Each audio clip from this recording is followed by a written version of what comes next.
PSG goes shopping, Hudson-Odoi changed his mind, Bruce gets Joelinton, we've got the great debate and the transfer roundup all coming up in the next few minutes as I'm your host Matt Froelich, you are the Onefootballers, and this is the Daily News. So first off, onto PSG, and when you associate them with a spending spree you often think about hundreds of millions of pounds, but not so much this summer. Along with bringing Pablo Sarabia in for 18 million, they've now set their sights on a few other players, including agreeing a deal with Everton for their midfielder Idrissa Gueye. For around £29 million they'll be able to bring him in, and it also looks like they've become front runners for Spurs left back Danny Rose. The fullback has been at Tottenham for 12 years but has been told he is surplus to requirements, and this summer has not travelled on their pre-season tour of the Far East. So at the moment he's looking to find a new club, and it looks like PSG could strike up a deal for around £20 million. Along with this as well, they've also announced the signing of Xavi Simons. I'm not quite sure how you pronounce it, but he is the Barcelona youngster with the crazy hair, if you've ever seen one of those videos. At just 16 years old, he was tipped to be the next biggest thing, but it's clear that with the signings of Frenkie de Jong and the likes of Arthur in the squad, he won't be getting many chances in the first team within the next few years. But with Adrien Rabiot leaving, Verratti being the only real central midfielder at PSG, it looks like he may be getting more of a chance there, and has signed a 3-year deal. It's been reported that he did turn down 100k a week to stay at Barcelona because he would be getting more money and more opportunities at PSG. Can you guess who his agent is? Of course, it's Mino Raiola. But next up to a major piece of transfer news in the long-running Callum Hudson-Odoi saga. Bayern Munich made however many bids back in January to try and sign him, and it looks like he was going to join until he didn't. Obviously because the transfer window shut. It was said that they looked to sign him again in the summer because he entered the last 12 months of his contract, but that hasn't happened because Callum Hudson-Odoi has signed a new 5-year deal at Chelsea worth 100k per week. He didn't actually get his first Premier League start until April under Maurizio Sarri, but with new boss Frank Lampard in the side and the likes of Ruben Loftus-Cheek and Mason Mount also signing new deals, it looks like the future is going to be bright for Chelsea. Hudson-Odoi did mention that Lampard had spoke to him and said that he could be a huge player, and really gave him faith that the right place for him to stay was at Stamford Bridge.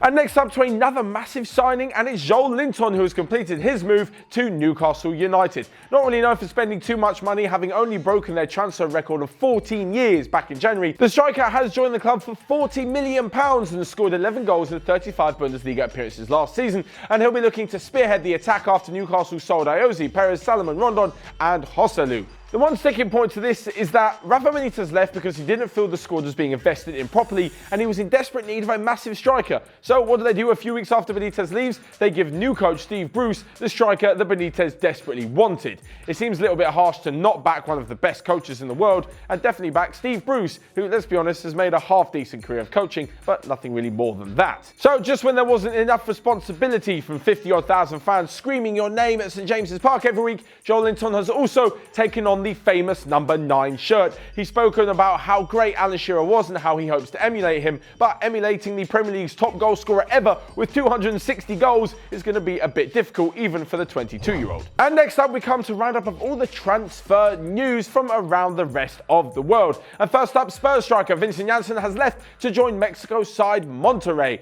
Donny van der Beek, the Ajax midfielder, hasn't ruled out him being the next star to leave the club. Zinedine Zidane has said nothing has changed in the Bale situation, despite him scoring in Real Madrid's penalty victory over Arsenal in the International Champions Cup. And lastly but not least, Bayern Munich president Uli Hoeneß will be leaving the club at the end of the year. Having been there for 40 years, he's overseen them to becoming one of the biggest clubs in Europe. And lastly but not least, we come to this week's great debate. This is when everyone in the Onefootball newsroom comes together and thinks of a question to pose to you guys. Of course, you can see their answers and my answer in the relevant article in the app. But for this video, in the comments section, we want to know, what is the greatest long-range strike ever? Of course, this is inspired by Harry Kane's wonderful goal against Juventus the other day, but what is your favourite? For me, despite loving the Harry Kane goal, it's got to be Dejan Stankovic. For those of you who haven't seen it, get on it. It is an unbelievable goal. He scored for Inter Milan when they were playing against Schalke in the Champions League. Manuel Neuer was the goal for Schalke. He came out of his box, headed it clear brilliantly,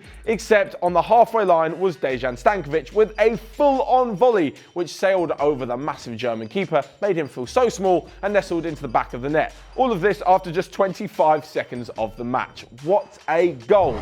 But what is your favourite long-range strike ever? Will PSG make any of those signings, including Danny Rose, and how will Joelinton fare at Newcastle United? Let me know all of your thoughts in the comment section down below on that and all the rest of today's daily news, as well as smashing the like button and clicking here or here to check out all of the other videos we've got going on OneFootball. But until next time, I will see you guys later.